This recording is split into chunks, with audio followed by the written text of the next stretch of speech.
విద్యార్థులందరికీ ఇంకోసారి సుస్వాగతం. ఈరోజు ఎకాలజీ అండ్ ఎన్విరాన్మెంట్కి సంబంధించిన విషయాల గురించి మాట్లాడుకుందాం. మొదటి 4-5 ప్రశ్నలు COP28 సమ్మిట్ మీద అడిగాను. మొదటి ప్రశ్న ఏంటంటే, COP28 సమ్మిట్ ద్వారా తీసుకున్నటువంటి నిర్ణయాలు వేటిని మనం హిస్టారిక్గా భావించవచ్చు అంటే COP28లో మొట్టమొదటిసారి తీసుకున్నటువంటి నిర్ణయాలు అంటే ఇంతకుముందు అలాంటి డెసిషన్స్ని తీసుకోలేదన్నమాట.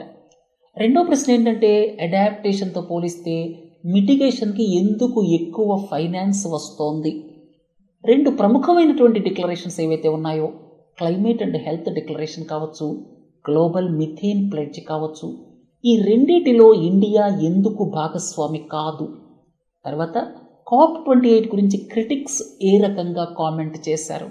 ఈ 4-5 ప్రశ్నలు COP28 గురించి అడిగిన తర్వాత మిగతా విషయాలు కూడా చెప్తాను. కోల్ బెడ్ మిథేన్ అంటే ఏమిటి? క్రితం వారంలో మీకు కోల్ గ్యాసిఫికేషన్ గురించి చెప్పాను. ఈ వారం కోల్ బెడ్ మిథేన్ గురించి చెప్తాను.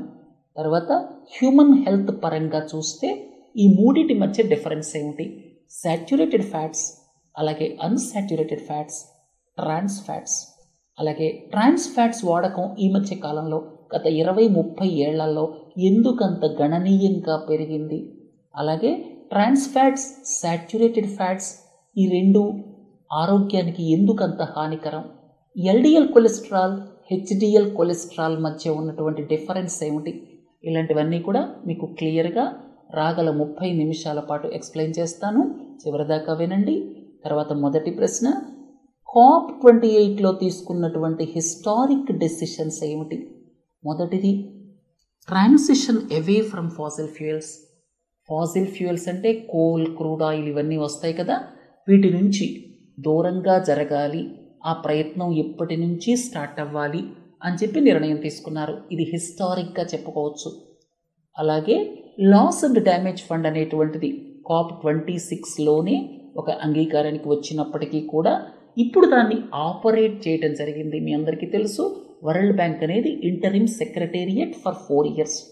తర్వాత క్లైమేట్ అండ్ హెల్త్ డిక్లరేషన్, ఇది చాలా ఇంపార్టెంట్ డెవలప్మెంట్ అనమాట. WHO అలాగే ఈ ఏదైతే COP28 సమ్మిట్ ఉందో, వీళ్ళు ఒక త్రాటి మీదకి వచ్చి హెల్త్కి క్లైమేట్కి మధ్య ఉన్నటువంటి లింక్ని ఐడెంటిఫై చేసి మొట్టమొదటిసారి ఒక డిక్లరేషన్ని తీసుకొచ్చారు. ఇది హిస్టారిక్ అని చెప్పచ్చు. అలాగే బయోడైవర్సిటీ కన్జర్వేషన్కి కావచ్చు, క్లైమేట్కి కావచ్చు, నేచర్ బేస్డ్ సొల్యూషన్స్ వైపు వెళ్ళాలి అన్నటువంటి ప్రయత్నం ఒకటి. అలాగే transition to sustainable and resilient food systems. మనం ఎక్కువగా యానిమల్ మీట్ మీద ఆధారపడితే అప్పుడు గ్రీన్ హౌస్ గ్యాస్ ఎమిషన్స్ కూడా ఎక్కువగానే ఉంటాయన్నమాట. కాబట్టి సస్టైనబుల్ ఫుడ్ సిస్టమ్స్ని, రెసిలియంట్ ఫుడ్ సిస్టమ్స్ని ఎలా డెవలప్ చేయాలి? రెసిలియంట్ ఫుడ్ సిస్టమ్స్ అంటే సపోజ్ డ్రౌట్ కండిషన్స్ కంటిన్యూస్గా ఉన్నాయనుకోండి, అలాంటప్పుడు కూడా పంటలు దిగుబడి ఇవ్వాలి అంటే ప్రొడక్టివిటీ తగ్గకూడదు. అలా డెవలప్ చేయడాన్ని రెసిలియంట్ ఫుడ్ సిస్టమ్స్ అంటారు. సస్టైనబుల్ ఫుడ్ సిస్టమ్స్ అంటే మనం తినేటువంటి ఫుడ్లో ఏవైనా మోడిఫికేషన్స్ చేసి మనం కాస్త గ్రీన్ హౌస్ గ్యాసెస్ని తగ్గించగలమా? తర్వాత రెన్యూవబుల్ ఎనర్జీ కెపాసిటీ ఇప్పుడు ఏదైతే ఉందో, సోలార్, విండ్ లాంటివి ఇప్పుడు ఎంత కెపాసిటీ అయితే ఉందో దాన్ని 3 రెట్లు చేయాలి 2030 కల్లా. అలాగే ఎనర్జీ ఎఫిషియన్సీని డబుల్ చేయాలి 2030 కల్లా. ఎనర్జీ ఎఫిషియన్సీ డబుల్ అయిందనుకోండి, ఎనర్జీ కన్సంప్షన్ ఆటోమేటిక్గా తగ్గిపోతుంది. ఉదాహరణకు చెప్పాలంటే, మీరు 3 స్టార్ ఫ్యాన్ బదులుగా 5 స్టార్ ఫ్యాన్ వాడారనుకోండి, ఎనర్జీ కన్సంప్షన్ ఒకే గాలికి తగ్గిపోతుంది. అంటే మీరు ఏ రకమైనటువంటి గాలి పెట్టుకున్నారో ఫ్యాన్ ద్వారా, అది 3 స్టార్లో ఎంత పవర్ అయితే కన్స్యూమ్ చేస్తుందో అంతతో పోలిస్తే 5 స్టార్ తక్కువ కన్స్యూమ్ చేస్తుంది అనమాట. అందుకే ఎనర్జీ ఎఫిషియన్సీ అక్కడ 5 స్టార్లో పెరుగుతుందన్నమాట. మీ అందరికీ తెలుసు కదా, బ్యూరో ఆఫ్ ఎనర్జీ ఎఫిషియన్సీ ఇలాంటి 3 స్టార్ 5 స్టార్ ఎలక్ట్రికల్ అప్లయన్సెస్కి రేటింగ్ ఇస్తుందని చెప్పి. తర్వాత 20 దేశాలు న్యూక్లియర్ ఎనర్జీ కెపాసిటీని 3 రెట్లు చేయాలి అని నిర్ణయించుకున్నారు. అలాగే ఒక ప్రైవేట్ ఇన్వెస్ట్మెంట్ వెహికల్ని కూడా ఎస్టాబ్లిష్ చేశారు. $250 బిలియన్ ఫండ్ మొబిలైజ్ చేసి ఈ క్లైమేట్ చేంజ్కి సంబంధించినటువంటి వాటిల్లో ఇన్వెస్ట్ చేయటానికి ఆ ఫండ్ని ఉపయోగించాలి అని, దాని పేరు కూడా ఆల్టెరా అన్నమాట. ALTERRA. సో ఇవన్నీ కూడా ప్రముఖంగా వార్తాపత్రికల్లో ప్రస్తావించడం జరిగింది.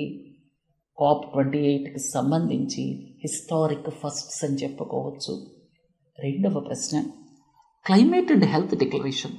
ఇది వరల్డ్ హెల్త్ ఆర్గనైజేషన్ అలాగే COP28 ఈ రెండు కలిసి క్లైమేట్ అండ్ హెల్త్ డిక్లరేషన్ని డివైజ్ చేశారు. మొట్టమొదటిసారి ఒక హెల్త్ డే కూడా అనౌన్స్ చేశారు. అసలు క్లైమేట్కి హెల్త్కి సంబంధం ఏమిటి? మీరు థర్మల్ పవర్ ప్లాంట్ పెట్టారనుకోండి, కోల్ని బర్న్ చేస్తారు. ఆ పక్కన కార్బన్ డైఆక్సైడ్ ఏమో పైకి వెళ్ళిపోతుంది. కార్బన్ డైఆక్సైడ్ అంటే గ్రీన్ హౌస్ గ్యాస్.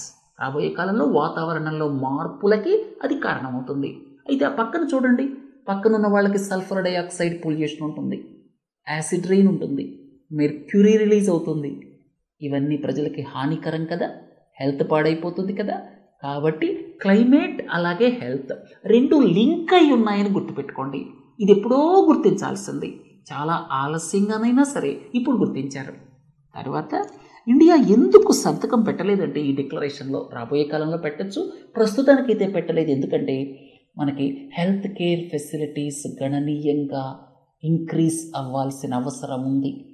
చాలా ప్రాంతాలలో ఇంకా ప్రాపర్ హెల్త్ కేర్ ఫెసిలిటీస్ లేవు. హెల్త్ కేర్ ఫెసిలిటీస్ని ఇంక్రీజ్ చేసే క్రమంలో న్యాచురల్గానే గ్రీన్ హౌస్ గ్యాస్ ఎమిషన్స్ కూడా ఎక్కువే రిలీజ్ అవుతాయి. మనది డెవలపింగ్ కంట్రీ, వెస్ట్రన్ కంట్రీస్ వేరు, మనం వేరు. వెస్ట్రన్ కంట్రీస్లో ఆల్రెడీ ఫెసిలిటీస్ 50 ఏళ్ల కిందో 40 ఏళ్ల కిందో డెవలప్ చేశారు. ఇప్పుడు అక్కడ అసలు పెద్ద వయసు వాళ్ళే ఎక్కువ మంది ఉంటున్నారు. మీరు జపాన్ తీసుకున్నా, జర్మనీ తీసుకున్నా, అలాంటి దేశాల్లో యంగ్ పాపులేషన్ తక్కువైపోయింది. ఇంకా వాళ్ళకి ఏం క్రియేట్ చేయాలి చెప్పండి? ఆల్రెడీ ఉన్న ఫెసిలిటీస్ని యూజ్ చేసుకోవడానికే మనుషులు ఉండరు రాబోయే కాలంలో. కానీ మనకు అలా కాదు కదా, మనకి పాపులేషన్ గ్రోత్ సిగ్నిఫికెంట్గా ఉంది. ఉదాహరణకి బీహార్, జార్ఖండ్ లాంటి స్టేట్స్కి వెళ్ళారనుకోండి, అక్కడ హెల్త్ కేర్ ఫెసిలిటీస్ కూడా ప్రాపర్గా క్రియేట్ అవ్వలేదు ఇంతవరకు. రాబోయే కాలంలో తప్పకుండా క్రియేట్ చేయాలి. సో దాంతో ఏమవుతుంది? గ్రీన్ హౌస్ గ్యాస్ ఎమిషన్స్ పెరగచ్చు. అందుకని మన దేశం సంతకం పెట్టలేదు. రెండోది, గ్లోబల్ మిథేన్ ప్లెడ్జ్ మీద కూడా సంతకం పెట్టలేదు. ఇంకొక ముఖ్యమైన విషయం ఏంటంటే, గ్లోబల్ మిథేన్ ప్లెడ్జ్ అనేది అసలు COP26లోనే స్టార్ట్ అయింది. అయితే ఇప్పుడు COP28లో దాని మీద ఇంకొక ముఖ్యమైన డిసిషన్ తీసుకున్నారు. అదేంటంటే క్లైమేట్ అండ్ క్లీన్ ఎయిర్ కోయాలిషన్. అంటే అది CCAC. అక్కడ దీని సెక్రటేరియట్ ఉంటుందన్నమాట. క్లైమేట్ అండ్ క్లీన్ ఎయిర్ కోయాలిషన్ ఏదైతే ఉందో అది షార్ట్ లివ్డ్ క్లైమేట్ పొల్యూటెంట్స్ గురించి ఆలోచిస్తుంది. షార్ట్ లివ్డ్ క్లైమేట్ పొల్యూటెంట్స్ అంటే ఏమిటి? ఉదాహరణకి బ్లాక్ కార్బన్ కావచ్చు, మిథేన్ కావచ్చు, ఇలాంటివన్నీ కూడా తక్కువ కాలం వాతావరణంలో ఉంటాయి. తక్కువ కాలం వాతావరణంలో ఉదాహరణకి ట్రోపోస్ఫెరిక్ ఓజోన్. ట్రోపోస్ఫెరిక్ ఓజోన్ ఎప్పుడు ఫామ్ అవుతుంది? కొన్ని ప్రత్యేక పరిస్థితుల్లో మాత్రమే ఫామ్ అవుతుంది. బాగా డీజిల్ వెహికల్స్ తిరుగుతున్నాయి అనుకోండి, రోడ్ ట్రాఫిక్ విపరీతంగా ఉందనుకోండి, అప్పుడు నాక్స్ ఎమిషన్స్ క్రియేట్ అవుతాయి. అదే టైంలో సూర్యకాంతి కూడా ఉందనుకోండి, ఆ సందర్భాల్లో ఇంకా హైడ్రోకార్బన్స్ కూడా వాతావరణంలో ఉన్నాయనుకోండి, అవన్నీ రియాక్ట్ అవుతాయి. ట్రోపోస్ఫెరిక్ ఓజోన్ క్రియేట్ అవుతుంది. నార్మల్గా అయితే ఓజోన్ ఎక్కడ ఉండాలి? స్ట్రాటోస్ఫియర్లో ఉండాలి. అది మనని ప్రొటెక్ట్ చేస్తుంది. అల్ట్రావైలెట్ రేస్, కొన్ని రకాల అల్ట్రావైలెట్ రేస్ వచ్చి మన చర్మాన్ని పాడు చేయకుండా ఉండటానికి ఆ స్ట్రాటోస్ఫెరిక్ ఓజోన్ ఉపయోగపడుతుంది. కానీ ట్రోపోస్ఫెరిక్ ఓజోన్ చాలా డేంజర్. O3 అంటాం కదా ఓజోన్ అంటే. దాని ద్వారా ఏమవుతుంది? ఆస్మాటిక్ పేషెంట్స్ కావచ్చు, తర్వాత నార్మల్ పర్సన్స్ కూడా గాలి పీల్చుకున్నప్పుడు ఒక్కొక్కసారి లంగ్స్ కానీ లేకపోతే ఆ యొక్క ట్యూబ్ ఏదైతే ఉందో గాలి వెళ్ళేటువంటి ట్యూబ్ అది కూడా ఎఫెక్ట్ అవ్వచ్చు. రెస్పిరేటరీ ట్రాక్ట్ అంటాం కదా. అందుకని ట్రోపోస్ఫెరిక్ ఓజోన్ చాలా డేంజర్. ట్రోపోస్ఫెరిక్ ఓజోన్ కావచ్చు, మిథేన్ కావచ్చు, అలాగే బ్లాక్ కార్బన్ లాంటివి కావచ్చు. ఇవన్నీ తక్కువ కాలం వాతావరణంలో ఉంటాయి. కానీ గ్లోబల్ వార్మింగ్ విషయానికి వస్తే వాటి కాంట్రిబ్యూషన్ సిగ్నిఫికెంట్గా ఉంటుంది. అలాంటి వాటిని తగ్గించడానికి ఈ క్లైమేట్ అండ్ క్లీన్ ఎయిర్ కోయాలిషన్ ఏర్పాటైంది. ఇది ఒక కోయాలిషన్ అంటే ఒక పార్ట్నర్షిప్ లాంటిది. ఇక్కడ వేరియస్ అకాడమిక్ ఆర్గనైజేషన్స్ అలాగే రకరకాల సంస్థలు, ప్రభుత్వాలు అందరూ ఇందులో భాగస్వాములుగా ఉన్నాయి. అక్కడ ఈ సెక్రటేరియట్ ఉంటుంది. సరే, అసలు విషయానికి వద్దాం. గ్లోబల్ మిథేన్ ప్లెడ్జ్లో మన దేశం ఎందుకు సంతకం పెట్టలేదు? ఎందుకంటే మిథేన్ ఎక్కడెక్కడ రిలీజ్ అవుద్ది చెప్పండి. ఒకటేమో హ్యాండ్లింగ్ ఆఫ్ ఫాసిల్ ఫ్యూయల్స్. ఉదాహరణకు మీరు న్యాచురల్ గ్యాస్ని తీశారనుకోండి, కోల్ మైన్ ఉందనుకోండి, క్రూడ్ ఆయిల్కి సంబంధించి రిఫైనింగ్ చేసి డీజిల్ పెట్రోల్ ఉత్పత్తి చేశారనుకోండి, తర్వాత డీజిల్ పెట్రోల్ క్రూడ్ ఆయిల్ లాంటివి పైప్ లైన్స్ ద్వారా ట్రాన్స్పోర్ట్ చేశారనుకోండి, ఎక్కడైనా లీకేజెస్ ఉన్నాయనుకోండి. సో ఇట్లా ఏమవుతుందంటే హ్యాండ్లింగ్ ఆఫ్ ఫాసిల్ ఫ్యూయల్స్లో సబ్స్టాన్షియల్ క్వాంటిటీ రిలీజ్ అవుతుంది. తర్వాత ఇంకెక్కడెక్కడ రిలీజ్ అవుతుంది, ఈ రైస్ ఫీల్డ్స్లో రిలీజ్ అవుతుంది. అలాగే ఆవులు ఉన్నాయి కదా, ఆవులు ఏం చేస్తాయి, లోపల తిన్న తర్వాత నెమరు వేసుకుంటాయి, గడ్డి తింటాయి కదా. తిన్న తర్వాత ఆ గడ్డి అరిగేటువంటి క్రమంలో ఆ మెథనోజెనిక్ బ్యాక్టీరియా ఉంటుందన్నమాట, అవి మిథేన్ని రిలీజ్ చేస్తాయి. తర్వాత మీరు ఇక్కడ గమనిస్తే ఈ ఆవులు గేదెలు అనేటువంటివి చాలా కుటుంబాలకి జీవనోపాధి కలుగజేస్తున్నాయి. మీరు చూస్తే చిన్న చిన్న రైతులు పల్లెటూళ్ళల్లో గేదెలు ఆవుల మీదే ఆధారపడి ఉంటారు. ఉత్తర భారతదేశానికి వెళ్తే ఆవులు ఎక్కువగా ఉండొచ్చు, దక్షిణ భారతదేశానికి వస్తే గేదెలు ఎక్కువగా ఉండొచ్చు. సో ఈ ఆవులు గేదెలు లాంటివి ఏవైతే ఉన్నాయో అవి జీవనోపాధిని కలుగజేస్తున్నాయి. సరే, మీరు మిథేన్ తగ్గించాలి కదా అని చెప్పి ఆవుల్ని గేదెల్ని తగ్గించమంటే కుదరదు కదా. అలాగే రైస్ కల్టివేషన్ మీరు ఇప్పుడు నీరు నిల్వ ఉండే విధంగా కల్టివేట్ చేస్తున్నారు, ఆ పద్ధతిని మార్చండి అన్నారనుకోండి, సాధ్యం కాదు కదా. దానికి డబ్బులు కావాలి, ఇన్వెస్ట్మెంట్ కావాలి, టెక్నాలజీ కావాలి. తర్వాత హ్యూమన్ హ్యాబిట్స్ని మార్చడం చాలా కష్టం. సో ఇలాంటి పరిస్థితుల్లో ఈ యొక్క రైతులకు సంబంధించిన విషయం కాబట్టి, అలాగే సీవేజ్ డంప్స్ ఉంటాయి. మన దేశంలో చాలా పట్టణాల్లో, నగరాల్లో సీవేజ్ డిస్పోజల్ ఫెసిలిటీస్ ప్రాపర్గా లేవు. ఎక్కడ పడితే అక్కడ సీవేజ్ డంప్ చేశారనుకోండి, మిథేన్ రిలీజ్ అవుతుంది. దాన్ని కూడా కంట్రోల్ చేయడం కష్టమే మన దేశం లాంటి దేశంలో, ఎందుకంటే స్లమ్స్ విపరీతంగా పెరిగిపోతున్నాయి. ఎక్కడ పడితే అక్కడెక్కడ అవకాశం వస్తే అక్కడ ప్రజలు ఇళ్ళు ఏర్పాటు చేసుకుంటున్నారు. అర్బన్ ఏరియాస్లో ఒక వెట్లాండ్స్ అని లేదు, ఒక ట్యాంక్స్ అని లేదు, అలాగే మురికి గుంటలు అని లేదు. ప్రతి చోట ప్రజలు తన యొక్క నివాసాలను ఏర్పాటు చేసుకుంటున్నారు. ప్రాపర్ డ్రైనేజ్ సిస్టమ్ కూడా లేదు, సీవేజ్ ఫెసిలిటీస్ కూడా కొన్ని ప్రాంతాల్లో లేవు. అందుకని ఈ సీవేజ్ డిస్పోజల్ సరిగా లేకపోయినా మిథేన్ రిలీజ్ అవుతుంది. కాబట్టి వీటిని కంట్రోల్ చేయటం కష్టం, కాబట్టి ఇండియా సంతకం పెట్టలేదు. ఇంకొక ప్రశ్న ఏంటి, మాటిమాటికి మనం మిటిగేషన్, అడాప్టేషన్ గురించి మాట్లాడుకుంటున్నాం. మిటిగేషన్ అంటే ఏమిటి, ఇక్కడ మనకి ఈ కార్బన్ డైఆక్సైడ్ రిలీజ్ అవుతుంది కదా, దాన్ని తగ్గించడాన్ని మిటిగేషన్ అంటాం.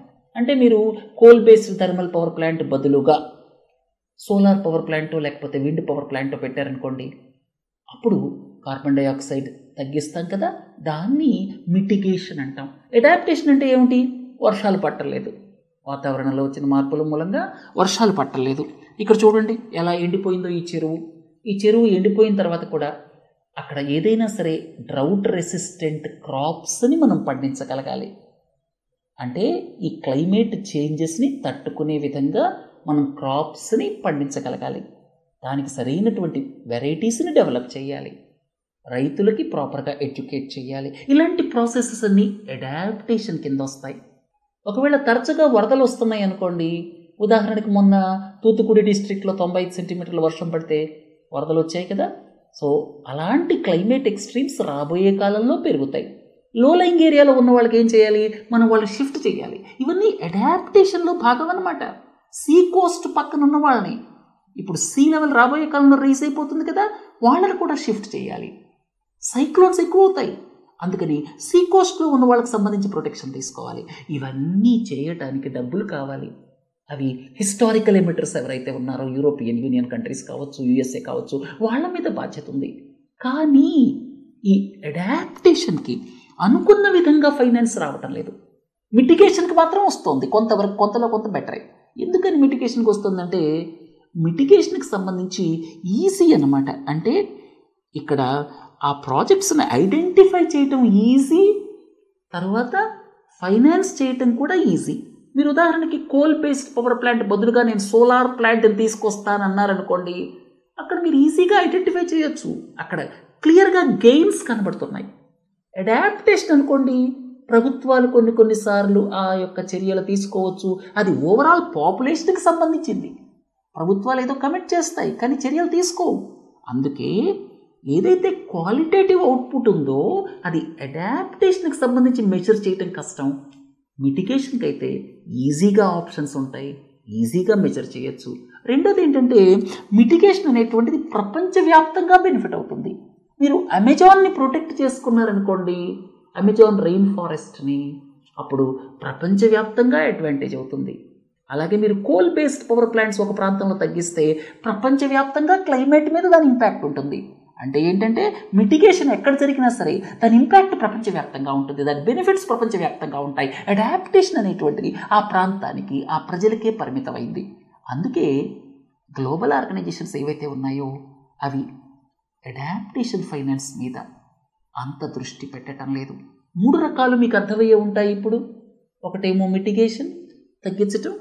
అడాప్టేషన్, మారిన వాతావరణ పరిస్థితుల్లో దానికి అనుగుణంగా ప్రజలు జీవించగలగటానికి అవసరమైనటువంటి ఏర్పాట్లు చేయటం. 3ది లాస్ అండ్ డ్యామేజ్. అనుకోకుండా ఫ్లడ్స్ వచ్చేసాయి. తర్వాత సింధు నదికి వచ్చినటువంటి ఫ్లడ్స్ చూడండి, పాకిస్తాన్లో క్రితం సంవత్సరం పెద్ద డ్యామేజ్ జరిగింది. అలాంటి వాటికి కంపెన్సేట్ చేయటం. సో ఈ 3 మీరు గుర్తుపెట్టుకోండి. తర్వాత ఇప్పటికీ కూడా అడాప్టేషన్కి సంబంధించిన ఫైనాన్స్ టోటల్ క్లైమేట్ ఫైనాన్స్లో 34% మాత్రమే ఉంది. ఇంతకుముందు ఇంకా తక్కువ ఉండేదన్నమాట. అర్థమైంది కదా. ఇక COP28కి సంబంధించి ఇది చివరి ప్రశ్న. COP28కి సంబంధించి ఇంకా వచ్చే వారం నుంచి కూడా ఏమీ అడగను, ఇది చివరి ప్రశ్న. దీని క్రిటిక్స్ ఏమన్నారు? మొదటిది ఏంటంటే మీరు లాస్ అండ్ డ్యామేజ్ ఫండ్ని ఏర్పాటు చేశారు, బాగానే ఉంది. $100 బిలియన్ డబ్బులు కావాలి. ఎంత కమిట్ చేశారు? $1 బిలియన్ కూడా లేదు. ఏ పార్టీకి సరిపోతుంది ఇది?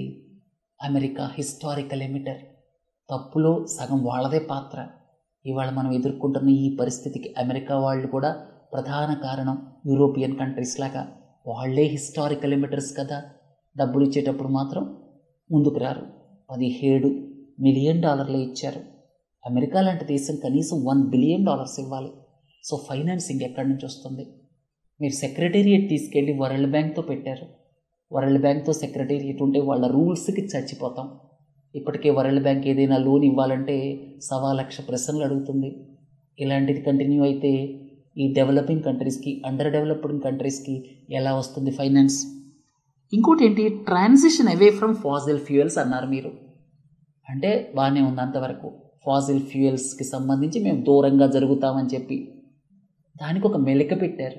అదేంటి, ఇది ఎనర్జీ సిస్టమ్స్కి మాత్రమే వర్తిస్తుందని.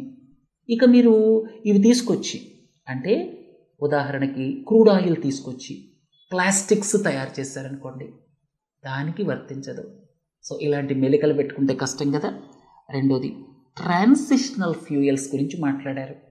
అంటే న్యాచురల్ గ్యాస్ లాంటి యూస్ కంటిన్యూ చేయొచ్చు అని మాట్లాడారు. న్యాచురల్ గ్యాస్ అనేటువంటిది కాస్త తక్కువ ఎమిషన్స్ రిలీజ్ చేస్తుంది, కానీ దాన్ని కూడా నిర్మూలించాలి కదా. మీరు ఇలాంటివి పెట్టుకోవటం న్యాచురల్ గ్యాస్ ఉత్పత్తి చేసేటువంటి కొన్ని దేశాలకు బెనిఫిట్ చేస్తుంది. ఉదాహరణకి యునైటెడ్ స్టేట్స్ ఆఫ్ అమెరికా ఉందనుకోండి, ప్రపంచవ్యాప్తంగా ప్రొడ్యూస్ అయ్యేటువంటి న్యాచురల్ గ్యాస్లో 20 to 25% USA నుంచే ప్రొడ్యూస్ అవుతుంది. తర్వాత ఈ యొక్క బయటకు వచ్చేటువంటి గ్రీన్ హౌస్ గ్యాసెస్ని తగ్గించడానికి మీరు carbon capture and storage CCS technologies గురించి మాట్లాడారు.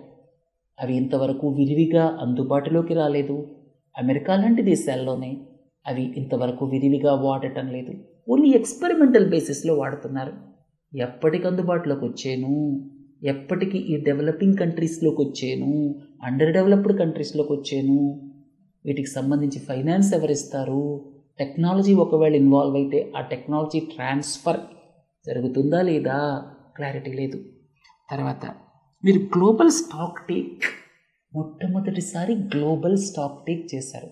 అంటే ఇప్పటిదాకా చేసినటువంటి కమిట్మెంట్స్, ప్యారిస్ క్లైమేట్ ప్యాక్ట్ నుంచి మొదలు పెడితే ఇప్పటిదాకా ఏ దేశాలు వాలంటరీగా మేము గ్రీన్ హౌస్ గ్యాసెస్ని తగ్గిస్తాము, కార్బన్ సింక్స్ ఏర్పాటు చేస్తాము, అంటే కార్బన్ డైఆక్సైడ్ని పీల్చుకోవడానికి, ఇలాంటివి ఇప్పటిదాకా ఏవైతే చేశారో అసలు ఇవి సరిపోతాయా లేదా అనేటువంటి దాని మీద మొట్టమొదటిసారి మీరు గ్లోబల్ స్టాక్ టేకింగ్ చేశారు. GST అంటాం దాన్ని, గ్లోబల్ స్టాక్ టేక్. దాని మూలంగా ఏమొచ్చింది చెప్పండి? మీరు ఈ కార్బన్ ఎమిషన్స్ ఏవైతే ఉన్నాయో వాటిని తగ్గించాలని కానీ, లేకపోతే మీరు ప్రైవేట్ ఫైనాన్సింగ్ గురించి మాట్లాడారు. ప్రైవేట్ సంస్థలు ఫైనాన్స్ చేస్తే వాళ్ళు గ్రాంట్ రూపంలో ఇస్తారా? ఇవ్వరు కదా. వాళ్ళు లోన్స్ రూపంలో ఇస్తారు. లోన్స్ రూపంలో ఇస్తే ఆఫ్రికా లాంటి దేశాలు ఎలా కట్టగలవు చెప్పండి. తర్వాత ఫండ్స్ ఏవైతే ఉన్నాయో అడాప్టేషన్కి చాలా ఎక్కువ కావాలి. అలాగే ఇంతకుముందే చెప్పాను, లాస్ అండ్ డ్యామేజ్ ఫండ్కి కూడా ఎక్కువ కావాలి. మీరు ఇచ్చిన కమిట్మెంట్స్ ఏమో చాలా తక్కువ ఉన్నాయి. ఫండ్స్ లేకుండా, ఫైనాన్స్ లేకుండా, అంటే ఫైనాన్స్తో పాటుగా టెక్నాలజీ ట్రాన్స్ఫర్, ఈ రెండూ లేకుండా ఎలా డెవలపింగ్ కంట్రీస్ క్లైమేట్ చేంజ్కి సంబంధించినటువంటి విషయాలని ఇంప్లిమెంట్ చేయగలవు. తర్వాత ఈ క్లైమేట్ ఫైనాన్స్ టెక్నాలజీస్ వీటి గురించి క్లారిటీ రాలేదు. అలాగే కార్బన్ క్రెడిట్స్ ట్రేడింగ్ గురించి కూడా క్లారిటీ రాలేదు. ఇవన్నీ కూడా లూజ్ ఎండ్స్ అని చెప్పచ్చు. సరే, COP28 గురించి ఒక 15 నిమిషాల సేపు మీకు డిస్కస్ చేశాను కదా. తరువాతి ప్రశ్న, తరచుగా మనం ఈ మూడిటి గురించి వింటూ ఉంటాం. Unsaturated fats, saturated fats, trans fats. ఈ మూడిటిల్లో డాక్టర్లు ఏం చెప్తున్నారంటే అన్సాచ్యురేటెడ్ ఫ్యాట్స్ని మీ డైట్స్లో ఎక్కువగా ఉండేటట్లు చూడండి. సాచ్యురేటెడ్ ఫ్యాట్స్ అలాగే ట్రాన్స్ ఫ్యాట్స్ ఇవి సాధ్యమైనంత వరకు తగ్గించండి. అసలు ఈ ఫ్యాటీ యాసిడ్స్ అంటే ఏమిటి? ఫ్యాటీ యాసిడ్స్ అంటే మనం ఈ unsaturated fats, saturated fats, trans fats వీటి గురించి మాట్లాడుకునేటప్పుడు ఫ్యాటీ యాసిడ్స్ అంటే ఏమిటి అసలు? ఇవి బిల్డింగ్ బ్లాక్స్ ఆఫ్ ఫ్యాట్ అనమాట. ఇవి లాంగ్ చైన్స్ అనమాట. కార్బన్ అలాగే హైడ్రోజన్ అనమాట. కార్బన్, హైడ్రోజన్, ఇవి long chains of carbon, hydrogen.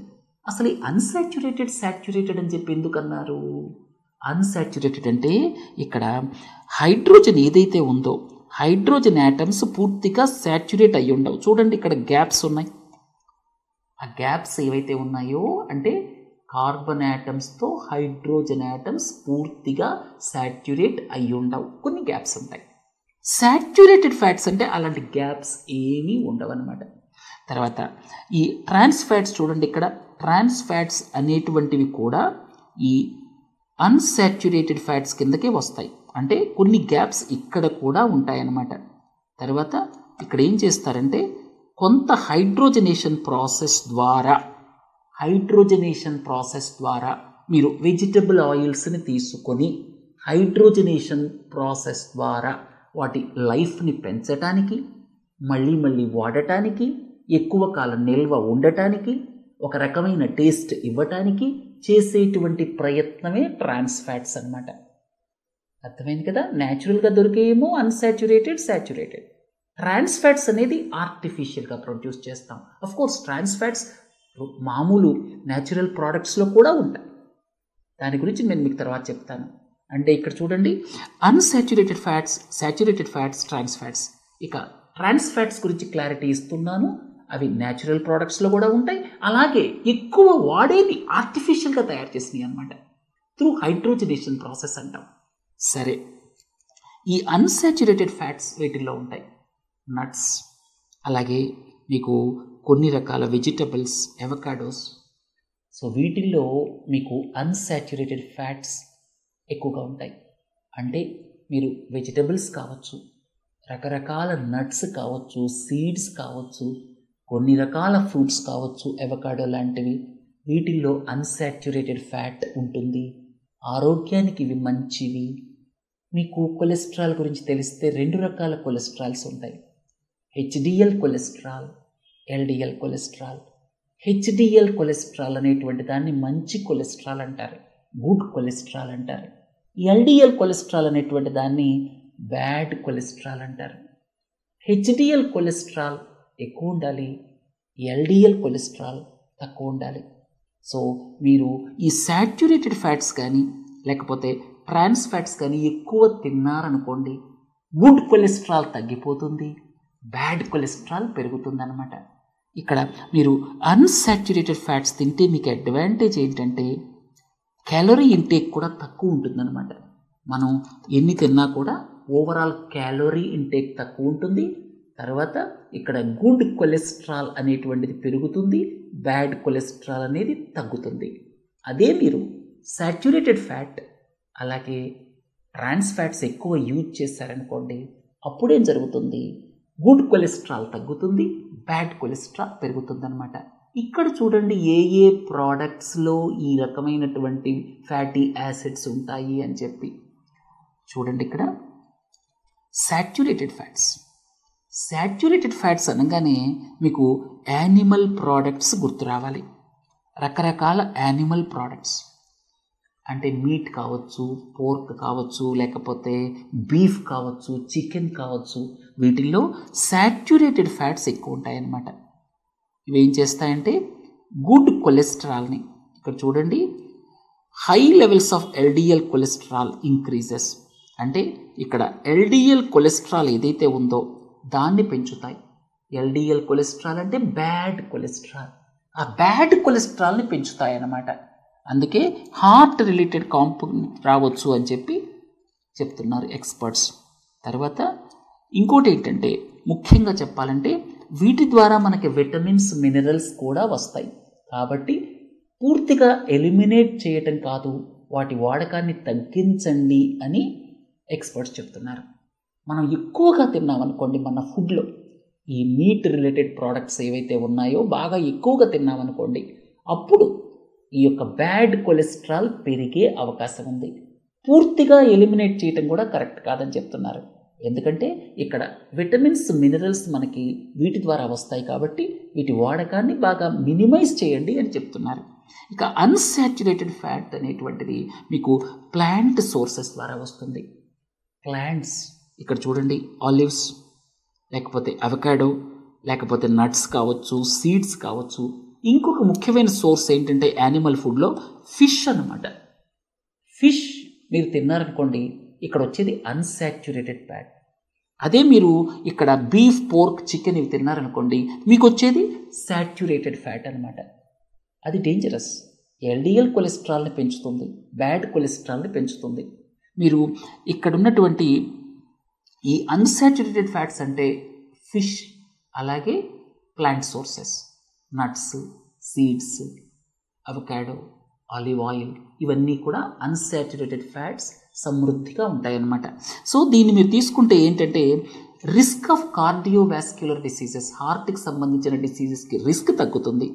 తర్వాత ఇక్కడ మజిల్ మూమెంట్ కానీ, బ్లడ్ క్లాటింగ్ కానీ ఇవన్నీ ఇంప్రూవ్ అవుతాయి అన్నమాట. ట్రాన్స్ ఫ్యాట్స్ వెజిటబుల్ ఆయిల్స్ని తీసుకొని హైడ్రోజనేషన్ ప్రాసెస్ ద్వారా మీరు తయారు చేస్తారు. ఇవి ఆరోగ్యానికి హానికరం అన్నమాట. సరే, వీటి గురించి మళ్ళీ డీటెయిల్గా ఎక్స్ప్లెయిన్ చేస్తాను తర్వాతి ప్రశ్నల్లో. సో దీన్ని బట్టి మీకు ఏమర్థమైంది? సాచ్యురేటెడ్ ఫ్యాట్స్ అంటే యానిమల్ ఫ్యాట్ ఏదైతే ఉందో దాన్ని తగ్గించాలి. రెండోది అన్సాచ్యురేటెడ్ ఫ్యాట్స్ అంటే nuts, olive oil, avocado, seeds, fish, వీటిని పెంచటం వల్ల మీరు ఆరోగ్యంగా ఉంటారు. వీటన్నిటిల్లో అన్సాచ్యురేటెడ్ ఫ్యాట్ ఉంది, అంటే క్యాలరీస్ ఇంటేక్ కూడా తక్కువగా ఉంటుంది. మూడోది ఏంటి? Trans fats. ట్రాన్స్ ఫ్యాట్స్ వాడకాన్ని కూడా తగ్గించాలి. తరువాత ప్రశ్న, ట్రాన్స్ ఫ్యాట్స్కి సంబంధించి న్యాచురల్ సోర్సెస్ ఏంటి, ఆర్టిఫిషియల్ సోర్సెస్ ఏంటి? న్యాచురల్ సోర్సెస్ ఈ యొక్క మాంసాహారం కానీ, డైరీ ప్రోడక్ట్స్లో కానీ ట్రాన్స్ ఫ్యాట్స్ ఉంటాయి.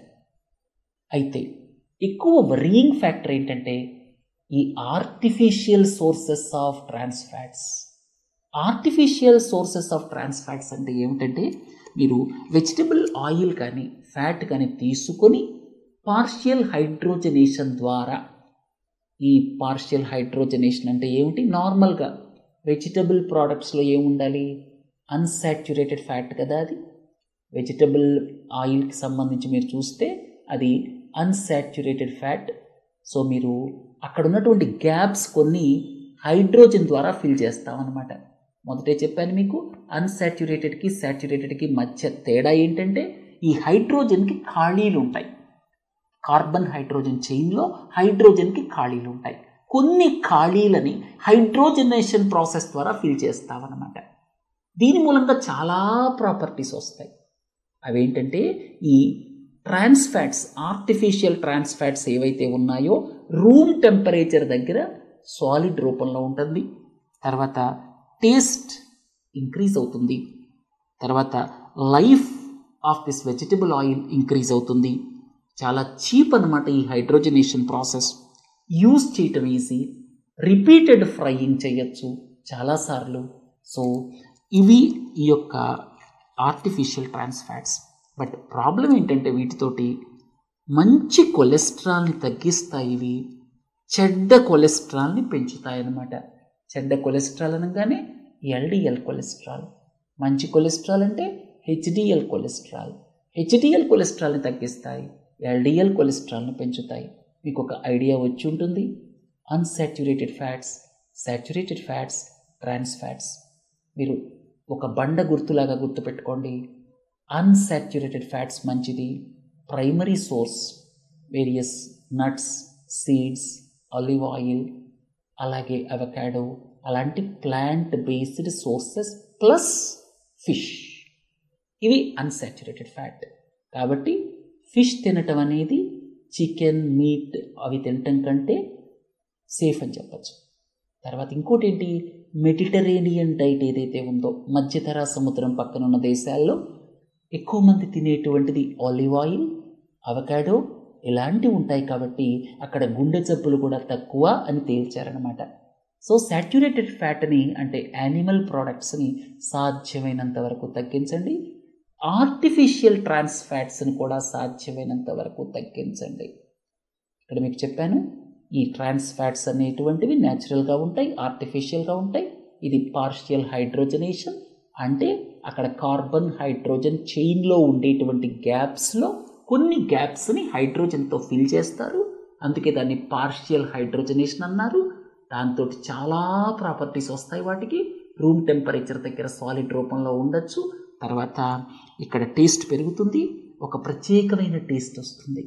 తర్వాత లైఫ్ పెరుగుతుంది, షెల్ఫ్ లైఫ్ పెరుగుతుంది, ఎన్నిసార్లైనా రిపీటెడ్ ఫ్రైయింగ్ చేయొచ్చు. అలాంటి ప్రాపర్టీస్ ఉంటాయి. కాబట్టి ట్రాన్స్ ఫ్యాట్స్ వినియోగం గణనీయంగా పెరిగింది గత 30-40 సంవత్సరాల్లో. ట్రాన్స్ ఫ్యాట్స్ ఎక్కువ ఎక్కడ వాడతారు? Cookies, pastries, fast foods. French fries మనం ఇష్టపడతాం కదా, అవి ట్రాన్స్ ఫ్యాట్స్ ఉపయోగించి చేసినవే. అలాగే పేస్ట్రీస్, తర్వాత కుకీస్, ఇవన్నీ కూడా బేకరీకి వెళితే అమ్ముతూ ఉంటారు. ఇవన్నీ కూడా ట్రాన్స్ ఫ్యాట్స్ ద్వారా చేసినవి అన్నమాట. తినడానికి చాలా టేస్ట్గా ఉంటాయి, చేయటానికి చాలా ఈజీగా ఉంటాయి. ట్రాన్స్ ఫ్యాట్స్ని తయారు చేయటం కూడా అది చాలా ఖర్చు తక్కువైన పని. రకరకాల యూజెస్ ఉన్నాయి, మీరు ఇక్కడ చూడొచ్చు. ఇన్ఎక్స్పెన్సివ్, తక్కువ కాస్ట్, ఎక్కువ కాలం నిల్వ ఉంటాయి, ఒక డిజైరబుల్ టేస్ట్ ఇస్తుంది, ఒక ప్రత్యేకమైన టేస్ట్ ఉంటుంది మనం తినేటప్పుడు. చాలాసార్లు కమర్షియల్ ఫ్రైయర్స్లో వాడచ్చు. దీంతో వీటి యూజ్ గణనీయంగా పెరిగింది. అయితే వరల్డ్ హెల్త్ ఆర్గనైజేషన్ 4-3 సంవత్సరాల క్రితం మీరు ఈ ఆర్టిఫిషియల్లీ ప్రొడ్యూస్డ్ ట్రాన్స్ ఫ్యాట్స్ని బాగా తగ్గించండి అని చెప్పింది. దాని గైడ్లైన్స్ ప్రకారం ఏంటంటే, మీరు ప్రతిరోజు తీసుకునేటువంటి ఎనర్జీ ఏదైతే ఉంటుందో దాంట్లో 1% దాటకుండా చూడండి ఈ ట్రాన్స్ ఫ్యాట్స్ ద్వారా వచ్చే ఎనర్జీ అని చెప్పిందనమాట. దానికి అనుగుణంగా మన FSSAI ఏదైతే ఫుడ్ రెగ్యులేటర్ ఉందో, ministry of health and family welfare కింద, వాళ్ళు కూడా ట్రాన్స్ ఫ్యాటీ యాసిడ్స్ని 2% కంటే తగ్గిస్తాము 2022 కల్లా అని చెప్పడం జరిగిందనమాట. చివరి ప్రశ్న, కోల్ బెడ్ మిథేన్. మీకు ఇంతకుముందు కోల్ గ్యాసిఫికేషన్ అంటే ఏమిటి, దానివల్ల అడ్వాంటేజెస్ ఏమిటి, డిసడ్వాంటేజెస్ ఏమిటి, అలాగే ఏదైతే స్టీల్ ప్లాంట్ స్లాగ్ ఏదైతే ఉందో దాని మూలంగా డిసడ్వాంటేజెస్ ఏమిటి, అలాగే ఫ్లై యాష్ దాని మూలంగా డిసడ్వాంటేజెస్ ఏమిటి, ఇవన్నీ చెప్పుకున్నాం. ఈరోజు కోల్ బెడ్ మిథేన్ గురించి చెప్పుకుందాం. పేరులోనే ఉంది కోల్ బెడ్ మిథేన్. ఏవైతే కోల్ బెడ్స్ ఉంటాయో వాటి మీద ఈ మిథేన్ గ్యాస్ ఉంటుంది. కొన్నిసార్లు ఈజీగా బయటికి తీయచ్చు, కొన్నిసార్లు కష్టం అవుతుంది. ఈజీగా బయటికి తీసేటప్పుడు ఆ వాటర్ని బయటికి పంప్అవుట్ చేయాల్సి రావచ్చు. కష్టంగా తీసేటప్పుడు ఫ్రాకింగ్ ప్రాసెస్ అంటే ఫ్రాక్చరింగ్ ప్రాసెస్ని యూజ్ చేసి తీయాల్సి వస్తుంది. సో అలా ఈ మిథేన్ గ్యాస్ని పట్టుకుంటామన్నమాట. ప్రస్తుతం ఏం చేస్తున్నారు, కోల్ మైన్స్లో ఏం చేస్తారు, ఇలాంటి గ్యాసెస్ని బర్న్ చేసేస్తారు. కొన్నిసార్లు ఇవి బయటకు వెళ్ళిపోతాయి ఓపెన్ కాస్ట్ మైన్స్లో. దాని మూలంగా మిథేన్ బయటకు వెళ్ళటం వల్ల ఏం జరుగుతుంది, అది కూడా గ్రీన్ హౌస్ గ్యాస్ కదా. అంతేకాకుండా గ్లోబల్ వార్మింగ్ పొటెన్షియల్ దానికి 30 టైమ్స్ ఉంది కార్బన్ డైఆక్సైడ్తో పోలిస్తే. 12 ఏళ్లే ఉంటుంది వాతావరణంలో. అయినప్పటికీ కూడా దీని గ్లోబల్ వార్మింగ్ పొటెన్షియల్ ఎక్కువ కాబట్టి ఈ మిథేన్ని బయటికి రాకుండా చూడాలి. అంటే ఫాసిల్ ఫ్యూయల్స్ రిలీజ్ చేసేటప్పుడు, అంటే తయారు చేసుకునేటప్పుడు కానీ, అంటే ఎక్స్ట్రాక్ట్ చేసుకునేటప్పుడు, కోల్ ఎక్స్ట్రాక్ట్ చేసుకునేటప్పుడు కానీ ఈ మిథేన్ని బయటికి రాకుండా చూడాలన్నమాట. సరే, ఇక్కడ కోల్ బెడ్ మిథేన్ని మనం పట్టుకోగలిగితే కోల్ ఎక్స్ట్రాక్ట్ చేసేటప్పుడు బయటకు వచ్చేటువంటి మిథేన్ని వాతావరణంలోకి వెళ్లకుండా దీన్ని మనం పట్టుకొని కమర్షియల్ పర్పసెస్కి యూజ్ చేసుకోవచ్చు అనమాట.